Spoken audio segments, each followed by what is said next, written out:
В этих стенах у людей изымают органы, человеческие органы, и продают в основном за границу, и в основном в Турцию.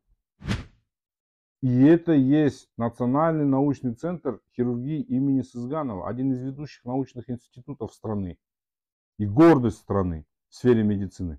А занимается этим целая транснациональная организованная преступная группа, в которую входят хирурги этого института, некий Имият, Ернур, Баймаханов и Ислам Курбанович, а также некий Сералы Бижанов, который, по всей видимости, лидер этой самой преступной группы с казахстанской стороны. Его подручный некий Абай Хайрат. Также вовлечена девушка Жансая, которая, возможно, является то ли супругой, то ли просто близкой главаря Сералы Бижанова. Также нам стало известно из письма, что, по словам главаря Сералы Бижанова, вовлечены каким-то образом Дарига Назарбаева и какой-то депутат, а может бывший депутат. Именно все это пишет в открытом письме Адильмурат Ербол, 25 лет от роду, на имя президента, депутатов и Генеральной прокуратуры. Вот это письмо. Открытое письмо. После его обращения в правоохранительные органы его вообще арестовали.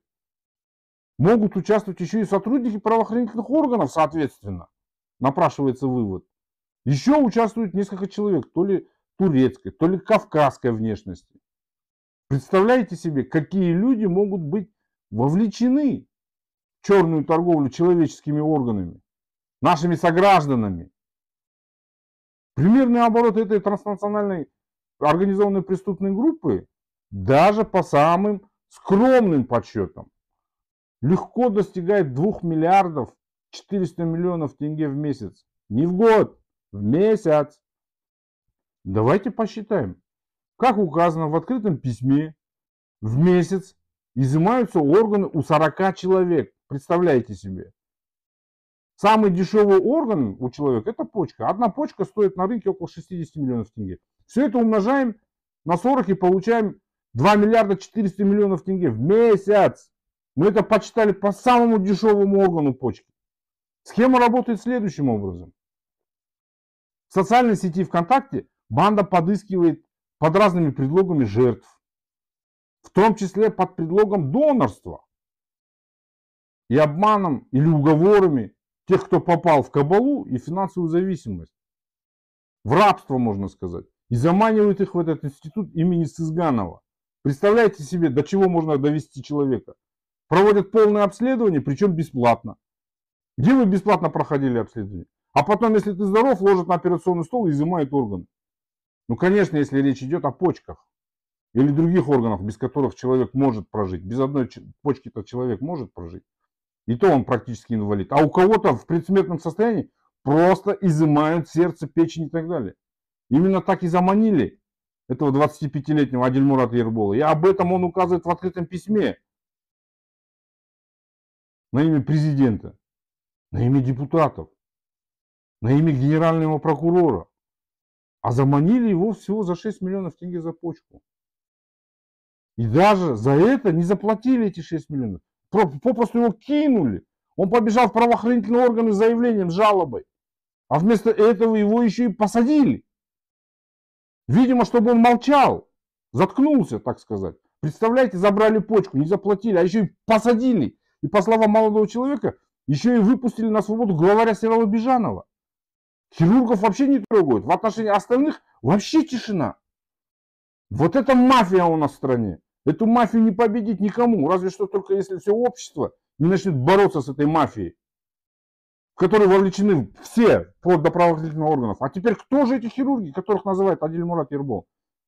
И на сайте Национального научного центра хирургии имени Сызганова я обнаружил врачей со схожими именами, возможно, тезками и однофамильцами. Первое. Исполняющий обязанности руководителя отделения трансплантации почек, урологии, нефрологии Мадатова Ислам Курбановича. Второе. Врач-уролог Бельгибаев Ернур Бахиджанович. Третье. Член совета директоров, представитель единственного акционера Баймаханова Болатбека Бимендеевича. Сказать, что это именно они, нельзя. Может, тезки, может, однофамильцы. В любом случае, их может опознать молодой человек Адильмурат Ербол. И степень участия в черной трансплантологии, и может только следствие.